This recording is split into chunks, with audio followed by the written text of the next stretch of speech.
Selamat pagi, siang, ataupun malam. Salam sejahtera untuk kita semua. Kali ini kami kelompok 5 akan mempresentasikan proyek RBL kami yang akan dimulai dengan perkenalan diri. Disclaimer, presentasi ini merupakan cuplikan-cuplikan dari laporan, sehingga keseluruhan laporan yang runtut dan sistematis bisa dilihat langsung pada file PDF atau Word-nya. Nah, perkenalkan saya David Christian dengan NIM 199222021. Kenalkan, nama saya Debbie Devira dengan NIM 199222048. Nama saya Pradipta Tiwi Pratama dengan NIM 199222069. Nama saya Mutiara Saad dengan NIM 199222087.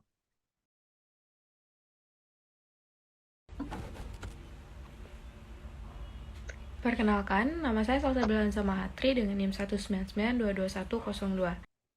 Nama saya Bella Farisi, NIM 199222168. Nama saya Faralaila Ramadini, NIM 1992243.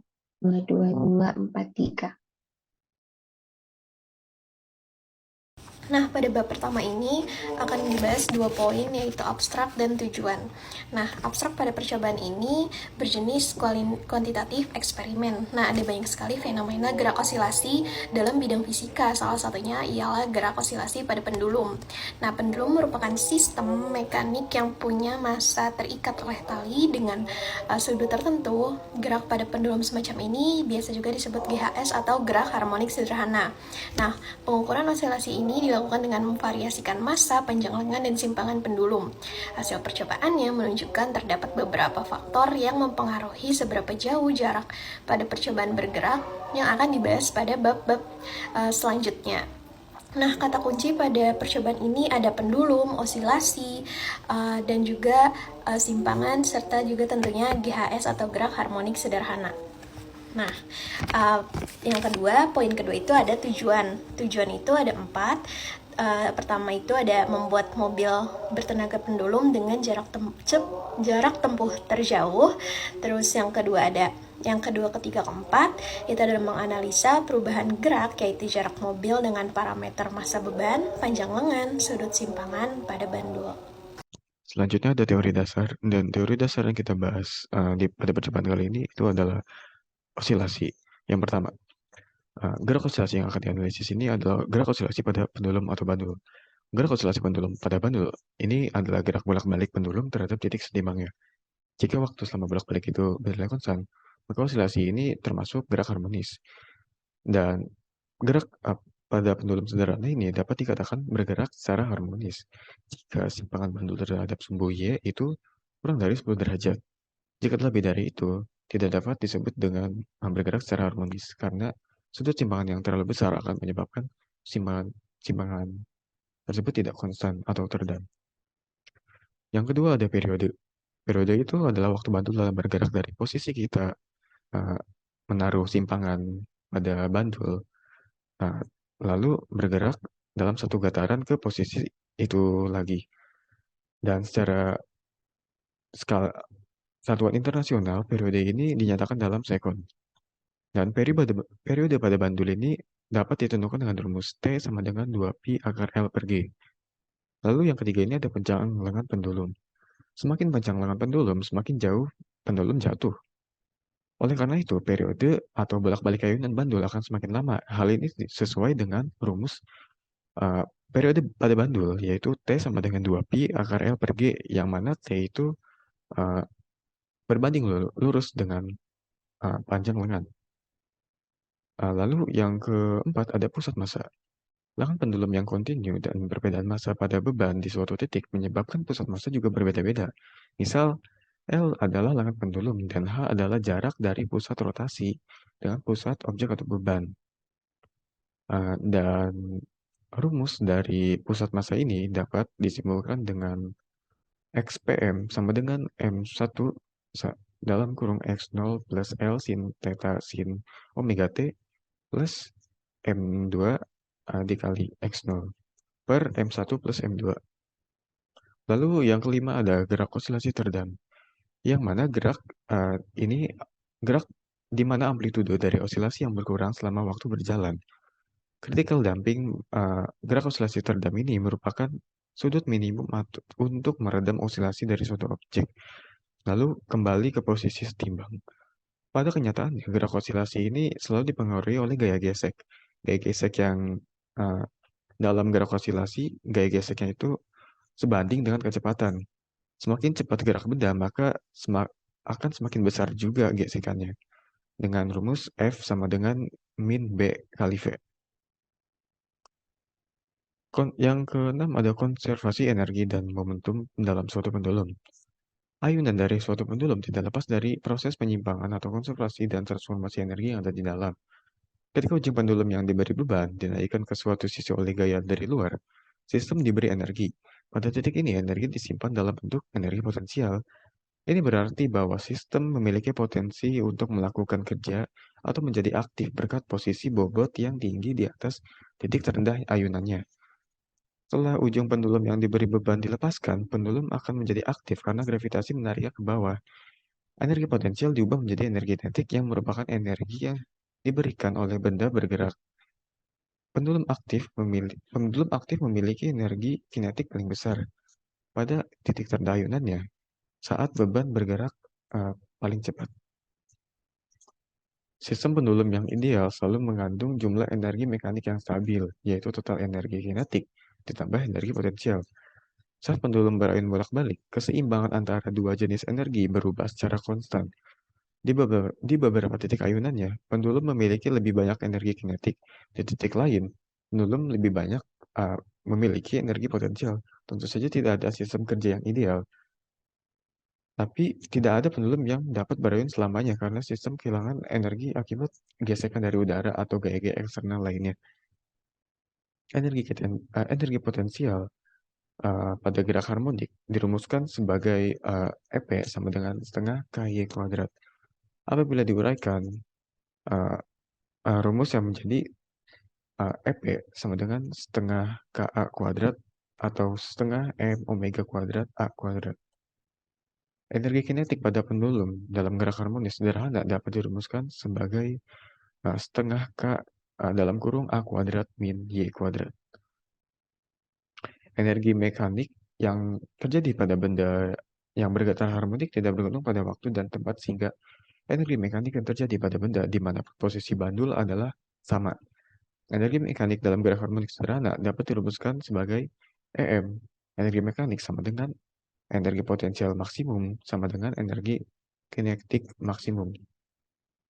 Dalam suatu sistem tertutup, hukum kekalan momentum pun dapat terjadi dan dapat dirumuskan dengan persamaan M1V1 ditambah M2V2 sama dengan M1V1 aksen ditambah M1V2 aksen.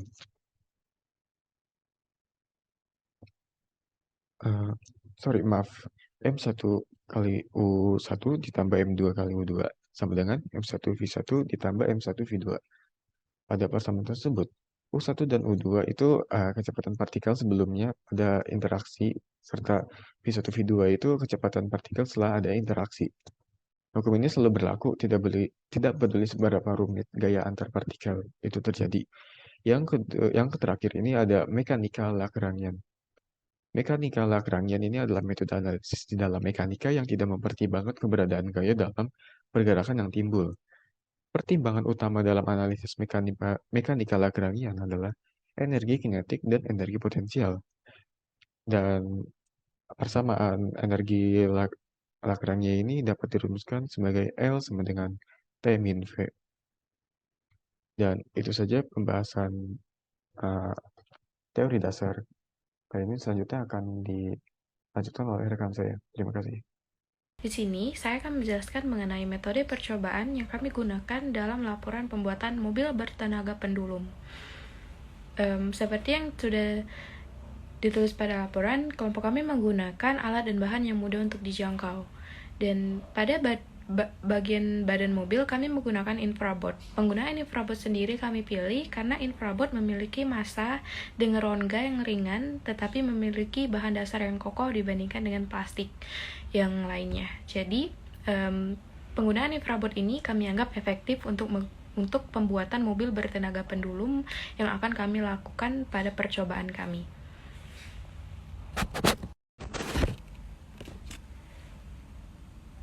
Untuk bagian roda depan dan roda belakang, kami memiliki dua jenis ukuran.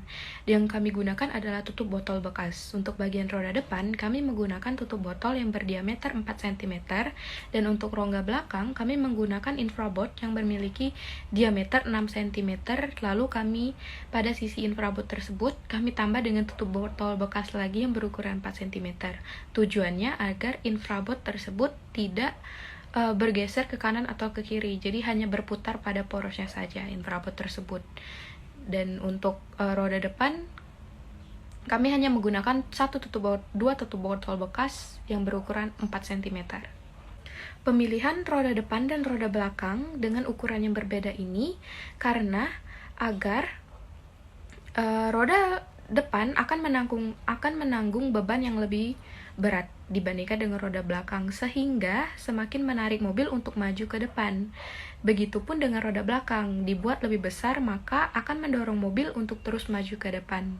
Dan pada bagian depan juga, kami menambahkan baterai bekas. Kegunaan baterai bekas ini agar massa di depan itu lebih berat, sehingga mobil akan melaju jauh untuk ke depan, jadi lebih jauh berjalan untuk ke depan karena bagian depan lebih berat, sehingga roda belakang akan mendorong mobil untuk terus melaju jauh, jadi kejauhannya lebih jauh dibandingkan dengan tanpa baterai bekas tadi.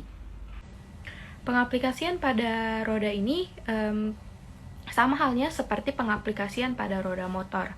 Roda kendaraan motor, roda belakangnya berfungsi untuk mencakup transfer daya, dan stabilitas. Jadi, tenaga yang dihasilkan mesin disalurkan ke roda belakang melalui pergerakan rantai. Lalu, motor akan bergerak karena ban belakang mendorong sepeda motor untuk maju ke depan. Sehingga, itulah mengapa ban belakang sengaja didesain lebih besar dibandingkan dengan ban pada depan, supaya daya topang dan transfer daya tersebut semakin besar pada saat kendaraan tersebut berakselerasi. Nah, jadi hal ini kami terapkan pada pembuatan mobil bertenaga pendulum yang telah kami lakukan. Untuk kerangka dari mobil tersebut, kami menggunakan sumpit. Nah, sumpit ini berbahan dasar kayu, sehingga dia kuat, tetapi massanya juga ringan, jadi tidak memberatkan mobil tersebut untuk melaju lebih jauh, sehingga mobil tersebut dapat maju lebih jauh tetapi dengan penyangga pada pendulumnya yang kuat karena sumpit ini berbahan dasar kayu, jadi lebih maksimal dalam menahan bandul untuk bergerak.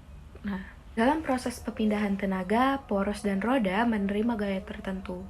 Untuk dapat menghasilkan gaya tersebut dibutuhkan tenaga putar yang besar dan tentu saja tenaga yang digunakan adalah tenaga pendulum.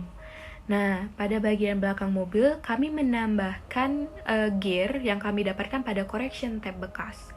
Penambahan gear tersebut adalah bertujuan agar mobil hanya maju ke depan saja, tidak bisa mundur. Seperti fungsi pada gear, yaitu agar benda dapat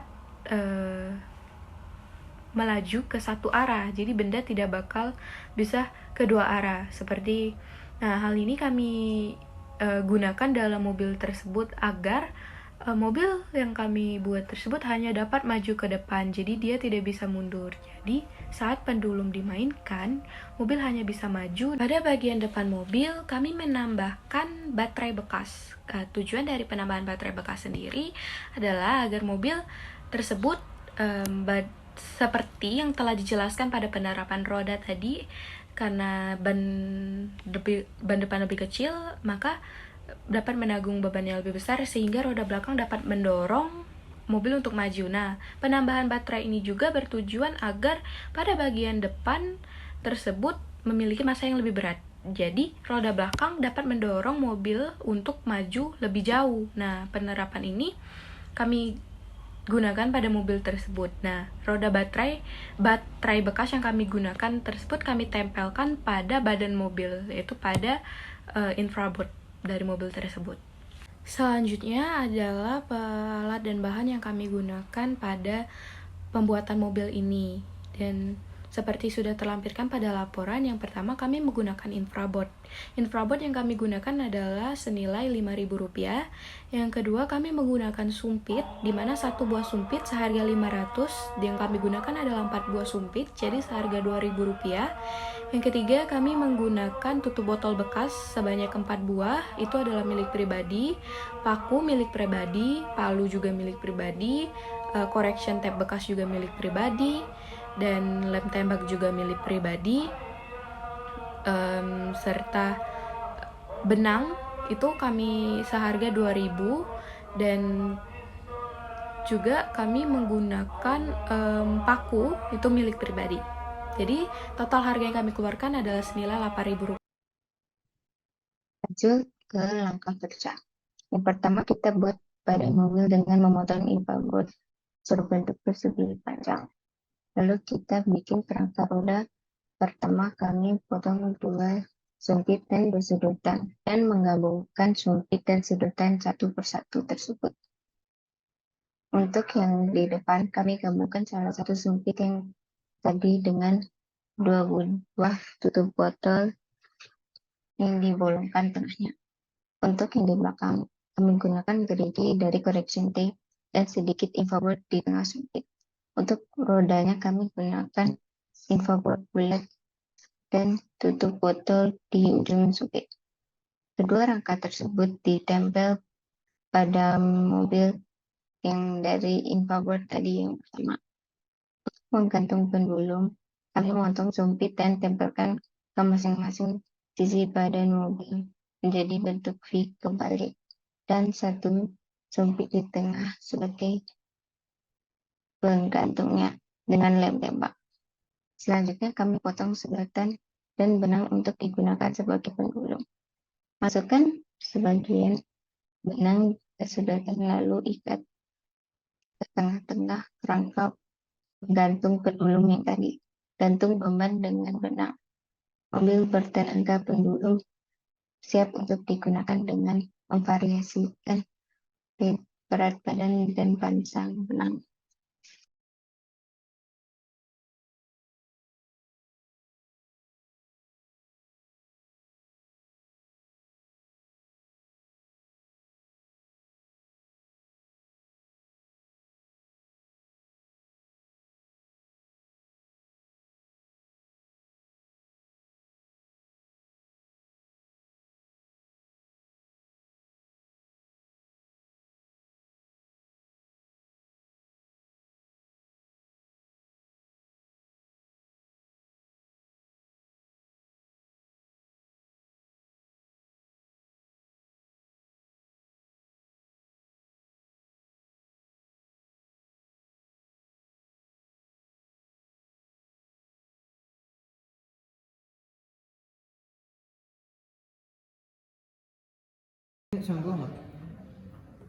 Turun dikit. Dah.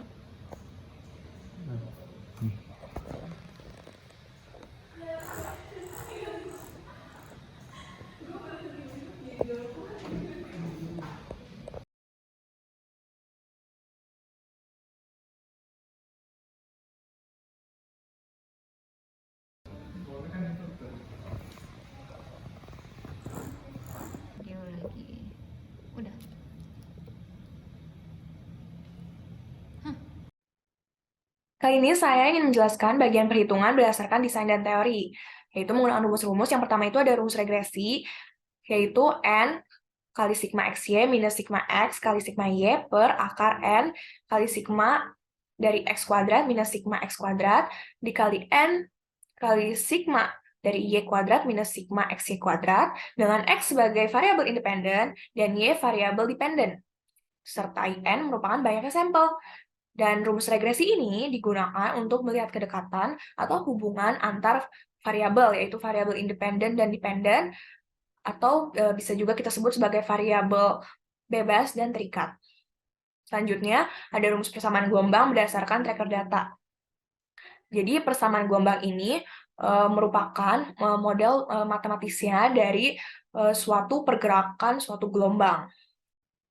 Dengan persamaan awalnya itu Xt sama dengan A dikali E pangkat minus beta T kali cos omega T minus delta. Kemudian kita masukin tuh amplitudonya, beta, omega, dan deltanya, sehingga persamaan akhirnya kita mendapatkan Xt sama dengan 3,063 kali 10 pangkat minus 2 kali E pangkat minus 3,988 kali 10 pangkat minus 1 T kali sin 9,329 T minus 1,445 kali 10 pangkat minus 1. Selanjutnya kita ke perhitungan periode. Tapi kita harus tahu dulu nih, periode itu apa sih? Jadi periode itu merupakan waktu yang diperlukan untuk menghasilkan satu gelombang. Itu artinya sama aja kayak waktu yang diperlukan untuk menempuh jarak antara dua puncak atau dua lembah gelombang secara berurutan. Dan rumus dari periodenya kan selama ini kita tahunya itu sama aja kayak 1/f atau frekuensi. Tapi di sini itu yang kita pakai adalah T sama dengan 2pi per omega. Dan ini tuh didapat dari rumus omega yang merupakan 2πf. Dan tadi karena F merupakan 1/T, jadi kita dapat rumus T-nya 2pi per omega. Kemudian kita masukin tuh omeganya, jadi 2pi per 9,329, dan kita dapat tuh hasil akhirnya periodenya T sama dengan 0,6735 second. Selanjutnya, kita juga ada perhitungan torsi. Jadi dalam percobaan kali ini, kita juga melakukan perhitungan torsi yang dihasilkan oleh pendulum. Dan digunakan variasinya itu ada 3, yaitu besarnya beban pendulum, panjang lengan pendulum, serta sudut lepas simpang ayunan pendulum. Dan pada percobaan ini digunakan besar gaya gravitasinya 9,8 meter per second kuadrat. Dan digunakan juga tanda negatif pada persamaannya yang menjelaskan bahwa gaya pada ayunan bandul selalu menuju ke titik setimbangnya. Jadi persamaannya itu ada F sama dengan minus MGL sin theta. Jadi dari rumus tadi yang persamaan itu, kita bisa dapat perhitungan torsi dari variasi berikut. Selanjutnya, kita juga ada perhitungan gaya pemulih. Di percobaan kali ini kita juga melakukan perhitungan gaya pemulih yang dihasilkan oleh pendulum dan digunakan variasinya itu hanya 2, yaitu besarnya beban pendulum dan sudut lepas simpangan ayunan pendulum. Pada percobaan ini digunakan besar gaya gravitasinya itu sama 9,8 meter per second kuadrat dan digunakan juga tanda negatif pada persamaannya yang menjelaskan bahwa gaya pada ayunan bandul selalu menuju titik kesetimbangnya. Jadi sama ya ada negatifnya. Dan persamaannya itu adalah F sama dengan minus mg sin theta. Selanjutnya kita masuk ke pengolahan data. Dan di pengolahan data ini kita akan mendapatkan hasil pengamatan dari 3 variasi percobaan. Dan 3 variasinya itu ada variasi massa pendulum, ada variasi panjang lengan, dan ada variasi sudut. Yang pertama ini kita akan melihat hasil pengamatan dari variasi massa pendulum, seperti pada tabel, itu kita massanya itu kita variasikan menjadi 3, yaitu ada yang 25 gram, 50 gram, dan 79 gram. Dan dengan massa yang divariasikan itu dari percobaan 1 sampai 5 dihasilkan jarak tempuh sebagai berikut, dan ada juga jarak rata-ratanya. Yang massa beban pendulumnya 25 gram itu jarak rata-ratanya 33,94 cm, yang 50 gram jarak rata-ratanya 57,4 cm, dan massa beban pendulum yang 79 gram jarak rata-ratanya 77,14 cm. Sehingga kita juga bisa melihat grafik regresinya seperti pada gambar, yaitu grafik massa terhadap jarak lintasan. Ya, tentu saja grafiknya itu naik, jadi setiap pertambahan massa grafiknya juga naik. Dengan persamaan dia sama dengan 0,7968x tambah 15,255. Selanjutnya itu kita lihat tabel hasil pengamatan variasi panjang lengan pendulum. Di sini variasi panjang lengan pendulumnya itu ada 3 juga sama, yaitu yang pertama ada 8 cm, 10,5 cm, 12 cm, dan dari Panjang lengan itu didapat juga jarak tempuhnya dari percobaan 1 sampai 5 seperti pada tabel, dan jarak rata-ratanya itu yang pertama ada 34,82 cm, 35,06 cm, dan 57,4 cm. Sehingga kita juga dapat grafik regresi seperti pada gambar, yaitu grafik panjang lengan terhadap jarak lintasan. Ini juga sama, grafiknya naik dengan persamaan Y sama dengan 5,645X tambah 14,03. Yang terakhir, kita akan melihat hasil pengamatan variasi untuk sudut simpangan pendulum.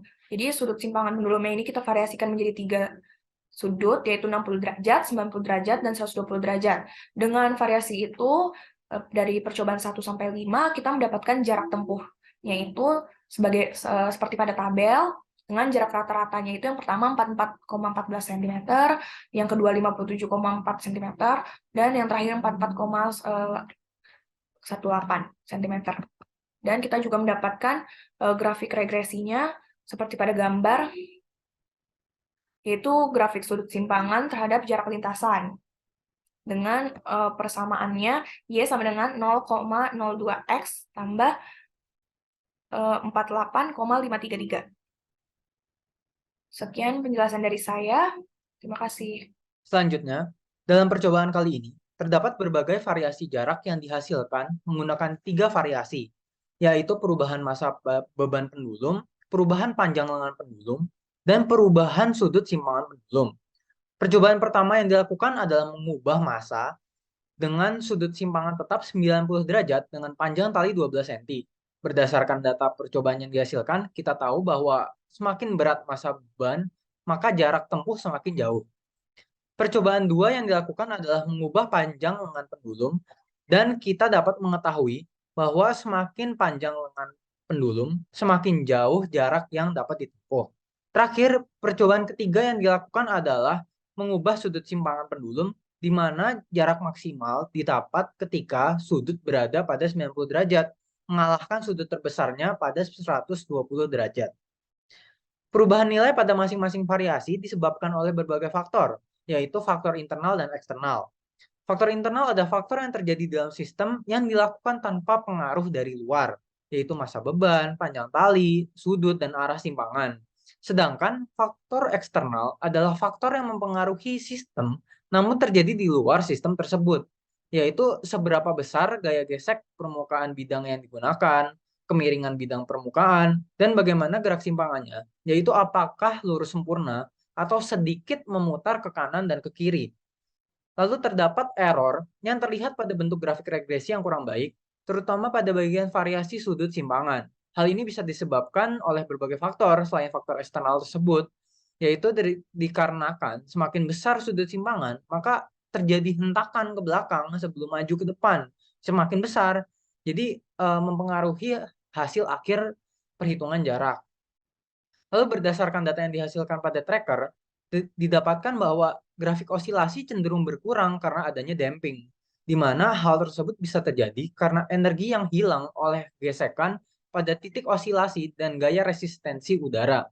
Berdasarkan pengamatan tersebut, didapatkan konstanta peredaman sebesar minus 3,988 kali 10 4 min 1, lalu amplitudo sekitar 3 kali 10 4 min 2 cm dengan kecepatan sudut 9,329 radian per second dan periode sebesar 0,67 second.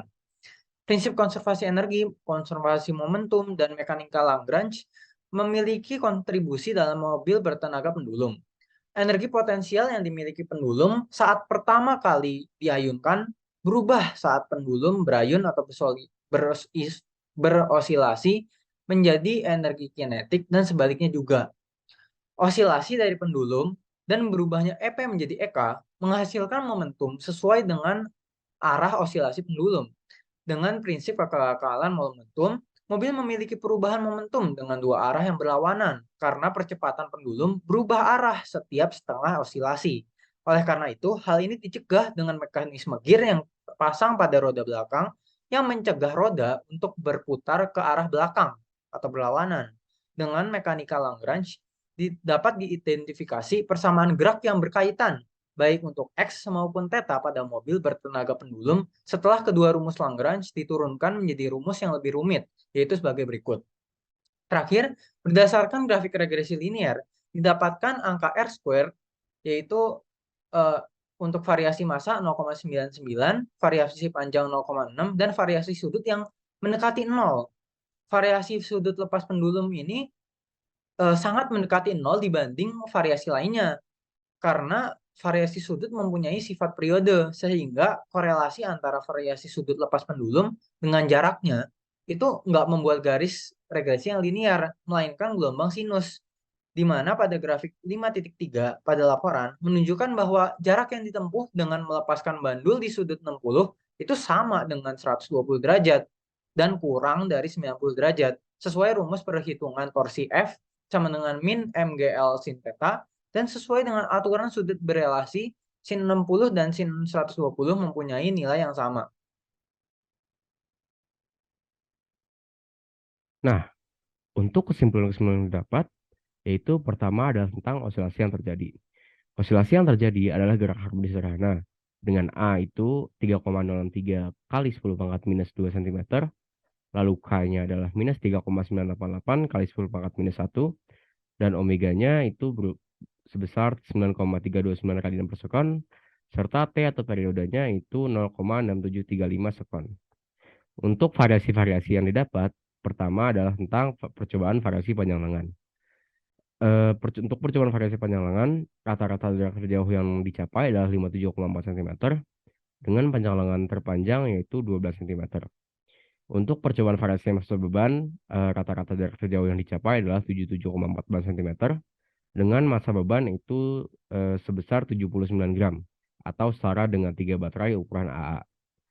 Dan untuk percobaan variasi simpangan sudut, rata-rata jarak terjauh yang dicapai adalah 57,4 cm, dengan simpangan sudut sebesar 90 derajat. Untuk faktor-faktor yang mempengaruhi berubahnya jarak pada percobaan, terdapat dua faktor, yaitu internal dan eksternal. Untuk faktor internal itu terdapat massa-massa beban, panjang tali, serta sudut dan arah simpangan. Untuk faktor eksternalnya itu adalah ada gaya gesek permukaan bidang yang digunakan, lalu ada kemiringan bidang permukaan, dan ada bagaimana gerak simpangan atau bandulnya. Apakah itu lurus sempurna atau ada sedikit memutar atau deviasi ke kanan atau ke kiri. Untuk daftar pustaka yang kita pakai adalah sebagai berikut, yaitu untuk pertama dan kedua ada textbook fisika, yaitu buku Glenn Collins Holiday.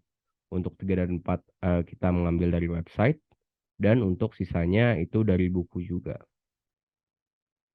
Untuk lampiran-lampiran adalah sebagai berikut.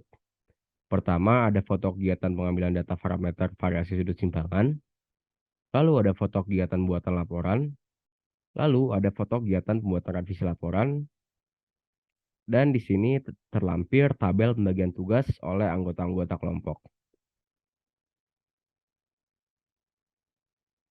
Nah, dengan itu kita sudah sampai pada penghujung video presentasi RBL kelompok kami. Terima kasih atas perhatiannya. Semoga RBL ini bisa memenuhi harapan dan ilmu yang didapat juga bisa bermanfaat. Kurang lebihnya mohon maaf. Selamat pagi, siang, sore, atau malam. Wassalamualaikum warahmatullahi wabarakatuh.